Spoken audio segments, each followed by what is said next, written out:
नमस्कार, उत्तराखंड प्राइम देख रहे हैं आप और आपके साथ मैं हूं कौशल सेठ। बुलेटिन की शुरुआत करेंगे इस वक्त की बड़ी खबर के साथ। उत्तराखंड से इस वक्त सबसे बड़ी खबर आ रही है। भाजपा विधायक ने अपनी ही सरकार के खिलाफ मोर्चा खोला है। विधायक पूरन सिंह फर्त्याल ने मोर्चा खोला है सरकार के खिलाफ। लोहाघाट से भाजपा विधायक हैं पूरन सिंह फर्त्याल। सरकार भ्रष्टाचार रोकने में नाकाम है, ये कहना है पूरन सिंह फर्त्याल का। जौलजीबी टनकपुर सड़क को लेकर उन्होंने ठेकेदार पर भ्रष्टाचार का आरोप लगाया है और इसके साथ ही पूरन सिंह ने सीएम की कार्यशैली पर सवाल उठाए हैं। मुख्यमंत्री इस मसले पर बात नहीं सुन रहे हैं, ये आरोप लगाया है भाजपा विधायक पूरन सिंह फर्त्याल ने। विधायक पूरन सिंह फर्त्याल ने भाजपा के राष्ट्रीय अध्यक्ष जेपी नड्डा को एक पत्र भी लिखा है और कहा है कि जब तक सरकार इस मुद्दे पर फैसला नहीं लेती है तब तक वो ये मुद्दा उठाते रहेंगे। तो बड़ी खबर आपको बता रहे हैं, भाजपा विधायक ने अपनी सरकार के खिलाफ मोर्चा खोला है। सरकार पर भ्रष्टाचार में नाकाम रहने का आरोप लगाया है। पूरन सिंह ने सीएम त्रिवेंद्र की कार्यशैली पर सवाल उठाए हैं।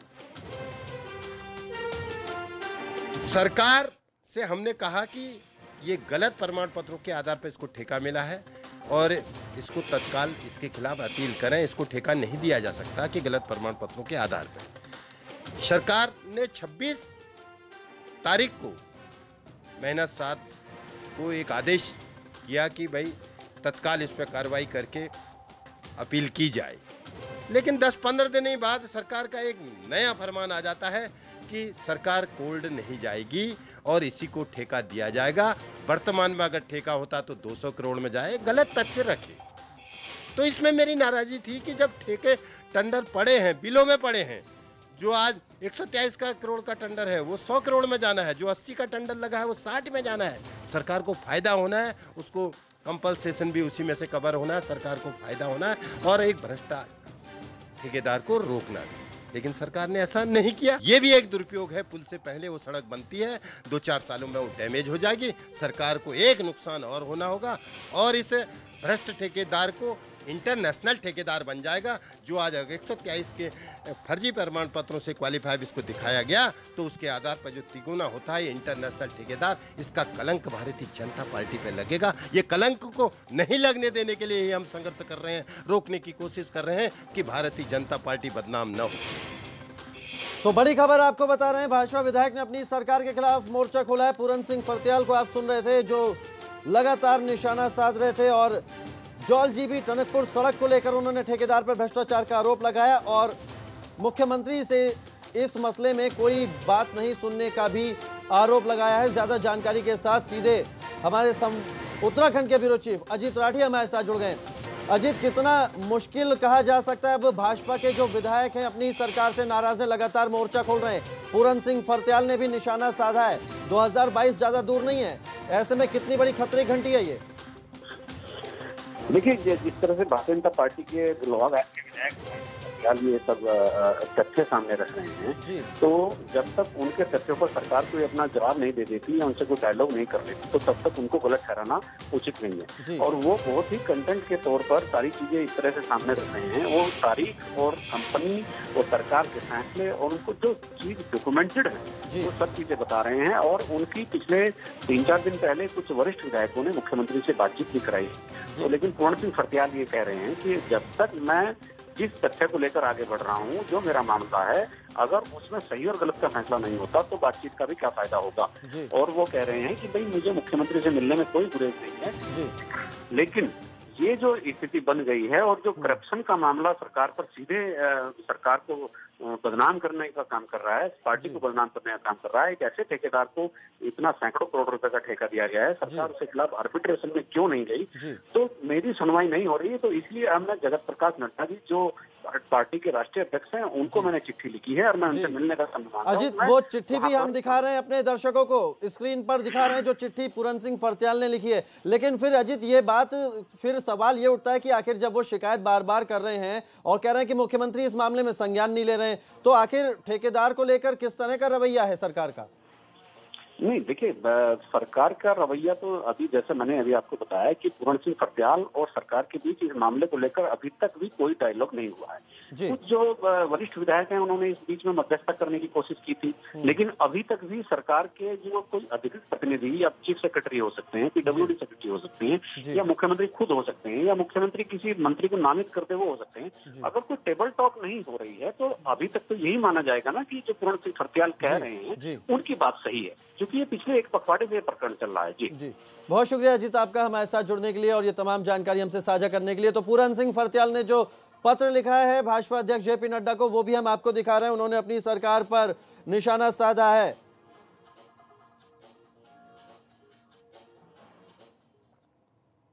उत्तराखंड से एक और बड़ी खबर आ रही है। द्वाराहाट से भाजपा विधायक महेश नेगी का बयान सामने आया है। महेश नेगी ने महिला के आरोपों को निराधार बताया है। महिला ने बलात्कार का आरोप लगाया था भाजपा विधायक महेश नेगी पर, जिसको उन्होंने निराधार बताया है। नेगी ने महिला पर ब्लैकमेल करने का आरोप लगाया है। विधायक महेश नेगी ने कहा है कि नार्को टेस्ट करा लें, मामला सामने आ जाएगा। विधायक की पत्नी ने महिला के खिलाफ पहले ही दर्ज करा रखा है। फिलहाल पुलिस इस मामले की जांच कर रही है। महेश नेगी से एबीपी संवाददाता विनोद ने बातचीत की, आपको सुनवाते हैं। द्वाराहाट से भाजपा विधायक महेश नेगी पर एक महिला के द्वारा संगीन आरोप लगाए गए हैं। हमने महिला का पक्ष भी सुना है, अब हम विधायक महेश नेगी जैसे ही बात करते हैं, उनका क्या पक्ष है। सर, एक महिला के द्वारा जो आरोप लगाए गए हैं, आपका पक्ष क्या है, जानना चाहते हैं सभी। मैं तो फिलहाल जांच के दायरे में सब कुछ चल रहा, विवेचना चल रही है, सभी बातें आ रही हैं, खुल के धीरे धीरे आ रही हैं। बहुत से लोग जो थे उनके साथ भी इस तरीके से वार्ता हुई है। वो लोग भी अब खुल के आ रहे हैं धीरे धीरे, जिन जिन लोगों के साथ ऐसा हुआ था। तो जांच अभी चल रही है आगे को। मैं जांच में बराबर हम लोग सहयोग भी कर रहे हैं, सब लोग जा रहे हैं। अब आपके सामने निकल जाएगा, जांच हो रही है, जांच के तहत जो है सभी चीज़ें खुल के आएंगी, सब चीज़ें बात करें। आप नार्को टेस्ट की बात कर रहे हैं और महिला डीएनए टेस्ट की बात कर रही है, कितना कन्फ्यूजन आप इसमें मानते हैं, और जिस तरह से महिला आरोप लगा रही है उनमें कितनी सत्यता अभी तक? मैं तो ये कहना चाहता हूँ, उनने कहा कि मेरे साथ दुराचार हुआ है, रेप हुआ है, ये सब चीज़ें उन्होंने बताई हैं। तो उन्होंने साथ ही साथ ये भी बता रखा कि मैं देश के बहुत सी जगह उनके साथ गई। तो इससे क्या ये साबित होता है कि मैं उनको देश के कोने कोने में ले जाके रेप करूँगा? तो इसमें उनसे बात की जाए। इसलिए नार्को टेस्ट में जो है एकदम हर चीज़ें खुल के सामने आ जाएंगी कि महिला सच बोल रही है, गलत बोल रही है। मैं तो कह रहा हूँ मेरे खर्चे पे नार्को टेस्ट किया जाए, उसमें मैं भी रहूँगा, वो भी रहेंगे, उनका भी कराया जाए, मेरा भी कराया जाए, सबका कराया जाए। और लोग भी हैं सम्मिलित उसमें। 5 करोड़ रुपए मेरे वाइफ से मांगे गए। ये कितना बड़ा जघन्य अपराध है इस प्रदेश के अंदर में। 5-5 करोड़ रुपए की फिरौतियाँ फ़ोनों के द्वारा ब्लैकमेलिंग करके जब लिए जा रही हैं, 5 करोड़ रुपए, फिर उसके बाद कहती है चलो 5 नहीं तो 4.5 कर दो। तो ये सब चीज़ें जो हैं खुल के आ रही हैं। ये जांच का विषय है। मैं इसके बाद जिससे ज़्यादा कुछ नहीं बोल सकता हूँ। जांच चल रही है, मैं जांच के बाद आपको सारी चीज़ें बताऊँगा। ये थे भाजपा विधायक महेश नेगी जी, जो एक महिला के द्वारा जितने भी आरोप लगाए गए हैं उनको निराधार बता रहे हैं, और साथ ही साथ विपक्षियों के भी द्वारा षड्यंत्र रचने की कोशिश यहाँ पर उनके द्वारा बताया गया है। अपने सहयोगी प्रमोद वाजपेयी के साथ विनोद कुमार, एबीपी गंगा, देहरादून। आगे बढ़ते हैं। उत्तराखंड सरकार गन्ना किसानों को राहत देने जा रही है। प्राइवेट चीनी मिलों और राजकीय सहकारी चीनी मिलों के गन्ना चीनी बकाया का भुगतान करने के लिए शासन स्तर पर 200 करोड़ रुपए रिलीज करने की प्रक्रिया की जा रही है। किसानों के गन्ना का बकाया भुगतान पिछले लंबे समय से लंबित था, जिसके चलते किसानों को काफी दिक्कतों का सामना करना पड़ रहा था। गन्ना चीनी विकास निगम के सचिव चंद्रेश यादव के मुताबिक राज्य में करीब 67% गन्ना मूल्य का भुगतान किया जा चुका है और बाकी बकाया भुगतान को भी जारी करने के लिए प्रक्रिया चल रही है। किसान बेसिकली ये चीनी मिल क्षेत्र वाइज आवंटित होते हैं, एरिया वाइज। इसमें बाजपुर, किच्छा, नादेही और डोईवाला क्षेत्र के, देहरादून में डोईवाला क्षेत्र के किसान हैं। इसके अलावा हरिद्वार में हमारी प्राइवेट चीनी मिलें हैं, जिनके किसानों को भुगतान उन चीनी मिलों के द्वारा किया जाना है। हरिद्वार में बैरागी संप्रदाय के अखाड़ों की चरण पादुका हटाने के नोटिस से तीनों अखाड़ों के संतों में नाराजगी है। बैरागी अखाड़ों ने कुंभ मेले में प्रशासनिक व्यवस्थाएं और सुविधाएं लेने से इनकार करते हुए बहिष्कार की घोषणा की है। साथ ही कहा है कि शाही स्नान के बहिष्कार पर भी विचार करेंगे। इस दौरान अखाड़ा परिषद को भी आड़े हाथों लिया गया। इनका कहना है कि अखाड़ा परिषद अगर इस मामले में कोई दखल नहीं देता है तो उनकी बैठकों का भी बहिष्कार किया जाएगा। इसमें श्री पंच निर्वाणी अणी अखाड़ा, श्री दिगंबर अणी अखाड़ा, श्री पंच निर्मोही अणी अखाड़ा के संत शामिल हुए। रोहित सिकोला हमारे संवाददाता हमारे साथ जुड़ गए हैं संतों की इस नाराजगी को लेकर। रोहित, बैरागी संप्रदाय के ये जो अखाड़े हैं, इसके जो चरण पादुका हटाने का जो नोटिस मिला है, अब किस तरह से ये संत जो है नाराजगी जता रहे हैं और कुंभ में कितनी मुश्किल होगी अगर संत नाराज हो गए तो? मैं बताना चाहूंगा कि यहाँ पे वैश्य अखाड़े, बैरागी कैंप जो है ये बैरागियों का है और हमेशा ही बैरागी अखाड़े यहाँ पर रहते हैं। और जब कुंभ होता है उसके बाद ही अपनी चरण पद का यहाँ छोड़ के और मूर्ति अपनी पीठ की मूर्ति ले जाते हैं जी। पहले भी 2010 में भी एक बार इनको नोटिस मिला था, मगर सरकार ने नोटिस के बाद इनकी दबाव आके इनको अतिक्रमण नहीं हटाया था और जगह जो बना रहा था। अब ये लोग कल मुख्यमंत्री से भी मिले हैं, उन्होंने अपनी बातें भी रखी है, मगर इनका कहना है कि सन्यासियों का को तो काम किए जा रहे हैं, जो ब्राह्मण वैश्य समाज के लोग हैं उनको ये सरकार ध्यान नहीं दे रही ना अखाड़ा परिषद दे रही है। इसको लेकर ही आक्रोश है। चलिए, बहुत शुक्रिया रोहित आपका तमाम जानकारी के लिए।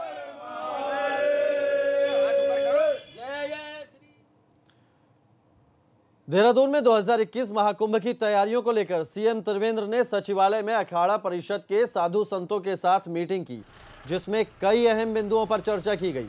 बैठक के बाद सीएम त्रिवेंद्र ने कहा कि कोरोना की वजह से कुंभ की तैयारियों में कुछ देरी जरूर हुई है, लेकिन 15 दिसंबर तक सभी तैयारियां पूरी कर ली जाएंगी। कुंभ की जो तैयारियां चल रही हैं उनकी हम एक तरह से रूटीन समीक्षाएं हम लोग करते रहते हैं, तो उसी की समीक्षा आज थी। जो स्थायी नेचर के जो काम हैं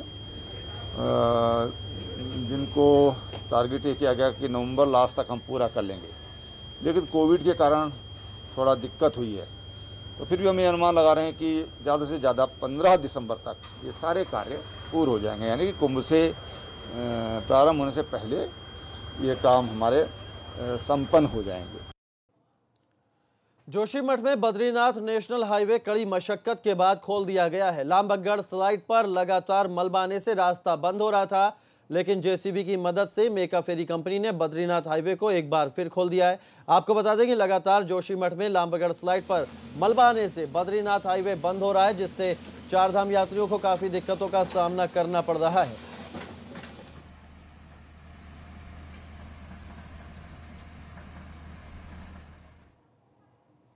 टिहरी जिले में बारिश के चलते राष्ट्रीय राजमार्ग 707 पर बड़ा हादसा होने से टल गया। नई टिहरी बीपुरम श्रीनगर मोटर मार्ग पर पहाड़ी का बड़ा हिस्सा दरक कर सड़क पर गिर गया। गनीमत यह रही कि उस समय कोई वाहन वहां से गुजर नहीं रहा था।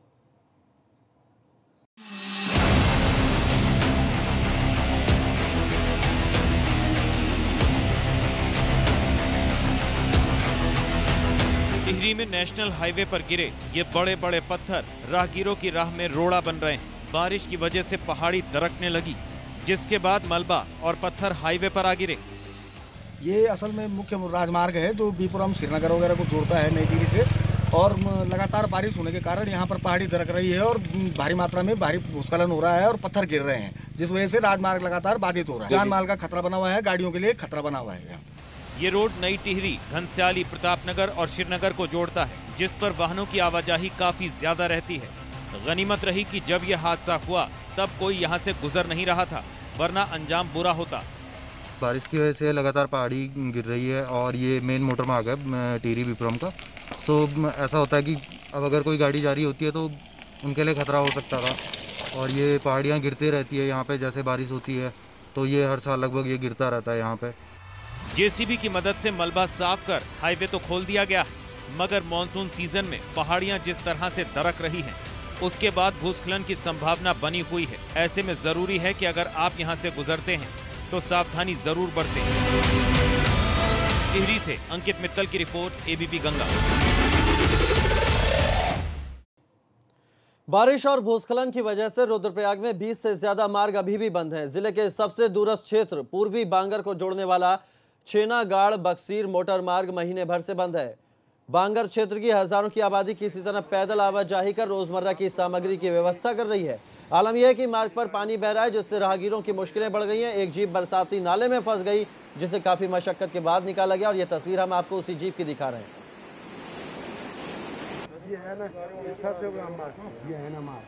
तो बारिश और भूस्खलन से कई मार्ग बंद हैं। रुद्रप्रयाग में पैदल आवाजाही को लोग मजबूर हैं और ये तस्वीरें देखिए, इस बारिश में, इस पानी में ये जीप फंस गई, जिसे काफी मशक्कत के बाद निकाला गया। आपको बता दूं कि मसूरी शिफन कोर्ट में शनिवार को प्रशासन और पुलिस की टीम एसडीएम मसूरी मनीष कुमार के नेतृत्व में एक बार फिर अतिक्रमण को हटाने के लिए पहुंची। तो शिफन कोर्ट में रह रहे लोगों के साथ सभासद गीता कुमाई और सरिता पवार मौके पर पहुंच गईं। सभासद ने प्रशासन पर अतिक्रमण को हटाने के नाम पर शिफन कोर्ट में रह रहे लोगों को बार बार परेशान करने का आरोप लगाया। सभासद गीता कुमाई और एसडीएम मनीष कुमार में तीखी नोकझोंक भी हुई, जिसके बाद प्रशासन और पुलिस की टीम वापस लौट गई। गलत है, हैरेसमेंट जैसी बात नहीं है।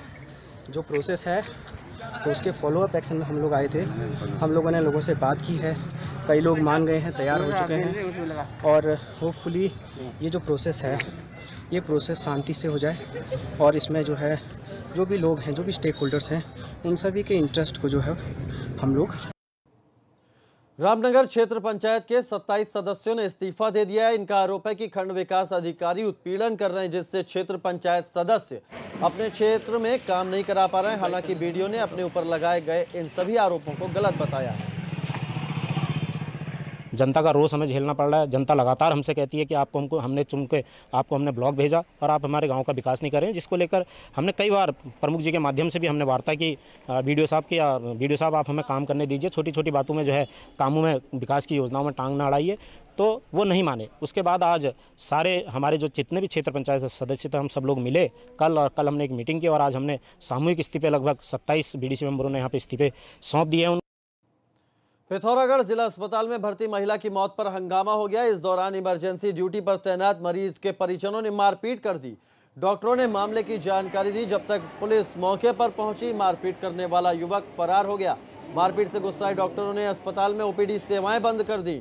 पुलिस के समझाने पर डॉक्टर शांत हो गए, लेकिन डॉक्टर ने सोमवार तक मारपीट करने वाले युवक के खिलाफ कार्रवाई की मांग की है।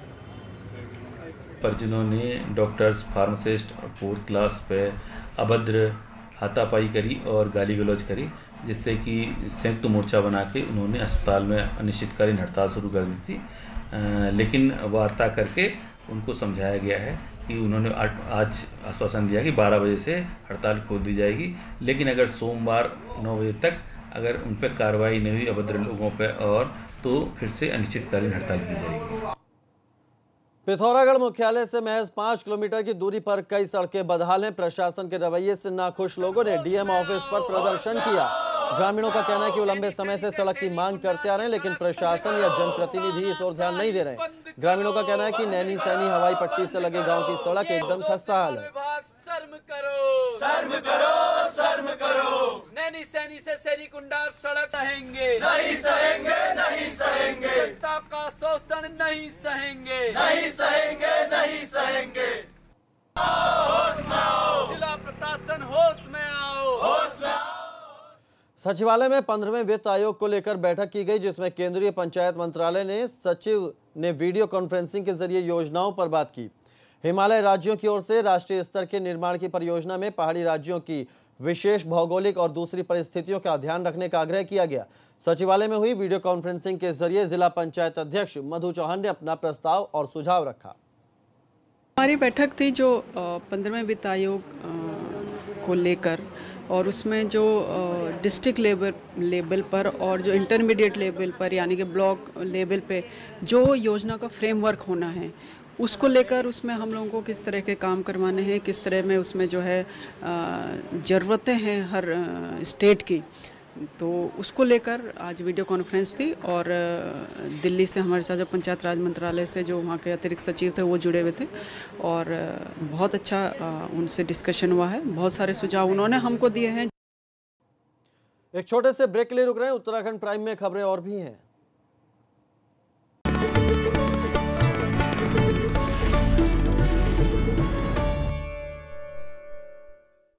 हीरे जैसे बदन को